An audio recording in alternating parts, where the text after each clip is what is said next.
The year was 1849, and the promise of gold was sweeping across America like wildfire. Thousands of emigrants, fueled by desperation, greed, and the dream of a better life, packed their wagons, loaded their rifles, and set their eyes westward. Among them was a formidable caravan, 107 wagons strong, led by the seasoned trailblazer, Captain Jefferson Hunt. Hunt was no stranger to the harshness of the frontier. He had carved paths across these deserts before, leading desperate men and women through landscapes that seemed designed to break the human spirit. Yet, this group was larger, more restless, and more divided than most. They were not bound only by trust in Hunt, but also by an unshakable thirst for fortune. On the edge of the Great Basin, the sun rose red through a haze of dust. The wagons rattled forward, oxen strained, and children cried out in hunger. Yet the air was thick with excitement.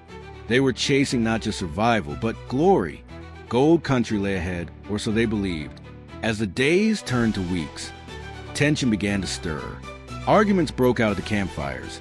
Should they follow Hunt's well-worn path, or gamble on shortcuts through uncharted territory? Every mile stretched their patience thinner. The dream of riches made men stubborn, and November 1st, 1849, became the day that would fracture this great company forever. On that day, 107 wagons became a broken chain of factions. Some stayed with Hunt, others splintered off, each believing fortune favored their daring. Among them were the Bennett-Arcane party, the Jayhawkers, the Breyer and Wade families, and the bold Georgia, Mississippi party, led by Captain Town and Jim Martin.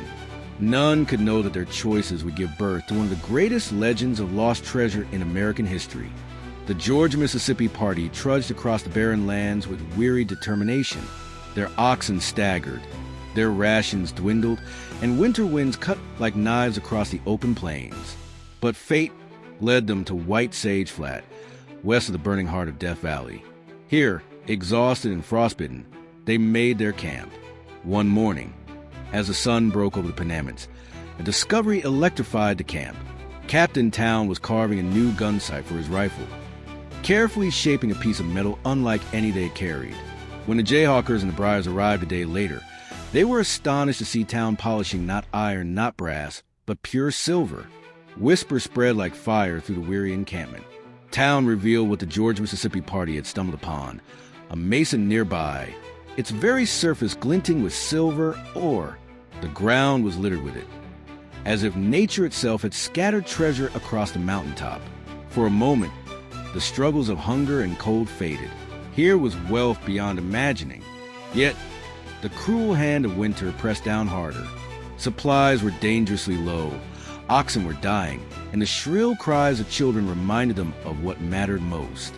Food and survival outweighed silver. With heavy hearts, they left the shimmering mesa behind, choosing life over instant fortune. But legends are not so easily buried.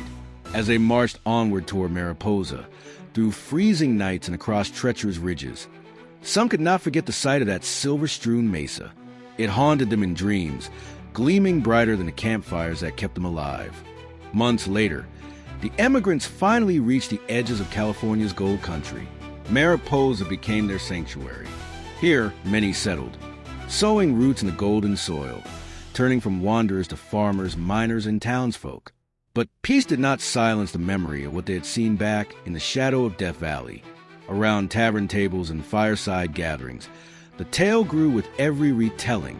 The mesa covered in silver, the gun sight carved from pure ore, the promise of unimaginable wealth. It was a story too rich to die. For some, it was only a memory. For others, it became an obsession. One man, Mr. Turner of the Georgia, Mississippi party, could not let it go. The silver called to him like a siren. Each night he dreamed of it, shimmering under the desert sun, waiting for someone bold enough to return. By September 1850, Turner's obsession had become action. He rallied a small band of men and set off, determined to find the lost treasure that had slipped from their grasp. They crossed familiar trails, retraced steps, and combed the landscape for signs of their old camp. At last, they found remnants, burned-out campfires, scattered bones of oxen, faint traces of their passage through White Sage Flat. The land remembered them, yet the mesa itself remained hidden, as though swallowed by the earth. Supplies dwindled, hope thinned, and once again, survival forced him to abandon the quest. Turner returned empty-handed, but not broken. The legend was alive, and his failure only made others more certain that the treasure was still there, waiting. With each retelling, the story shifted. Who first found the silver? Was it the Georgia-Mississippi party, carving rifle sights from its glittering veins? Or the Jayhawkers, stumbling upon it in their desperate wanderings? Did the Bryars see it first, or the Wade family, or even Captain Hunt's men themselves? Conflicting versions sprouted like weeds, each party claiming the discovery as their own. Some swore the Mesa was north of White Sage Flat. Others insisted it was south. Maps were drawn in shaky hands, directions scrawled on parchment, landmarks exaggerated or misplaced. The truth became tangled in pride, memory, and greed. Yet through all the contradictions, one constant remained. There was silver, not just veins and rock, but silver so plentiful it seemed poured across the mesa. That single fact anchored the tale, no matter whose version you believed. And so the legend grew. Prospectors whispered of it in saloons from San Francisco to Los Angeles. Adventurers made quiet plans to retrace the emigrant's path.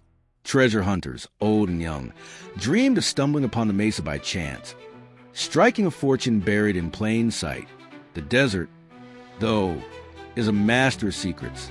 It buries trails under sand, erases landmarks in dust storms, and guards its treasures with heat, thirst, and silence. For those who sought the lost mine, Death Valley was more than a landscape. It was an adversary. Blistering days turned to freezing nights. Waterholes dried without warning. Wagons broke, oxen died, men collapsed. The land was merciless. Turner and his party were not the last to search. Others came, spurred by greed or desperation. Some returned empty-handed. Others vanished into the desert, their bones claimed by the very sands that hid the treasure. The Mesa of Silver became like a ghost, seen only in dreams and legends. Was it real, or just a trick of hunger and exhaustion? Could desperate emigrants have mistaken mica for silver, their starving minds convincing them of riches? Or had they truly found a treasure so vast that its location was worth guarding forever? Even today, treasure hunters debate the truth. White Sage Flat lies quiet, the wind whispering through sagebrush, the mountains watching in silence. No one has stood upon that silver-covered mesa since. Or if they have, they never told the world. Time has changed Death Valley. Wagons have been replaced by cars, and trails by highways. But the desert is still a place of secrets. Beneath its silent ridges and dry flats, stories wait to be uncovered. The legend of the lost silver mine endures, stronger with each passing generation. What happened to the Mesa of Silver? Was it swallowed by landslides, hidden under shifting sands? Or is it still there, gleaming in the desert sun, waiting for the right eyes to see it? The emigrants who first laid eyes upon it are long gone, their voices silenced by time. Yet their story lingers, carried in whispers across campfires and printed in dusty history books.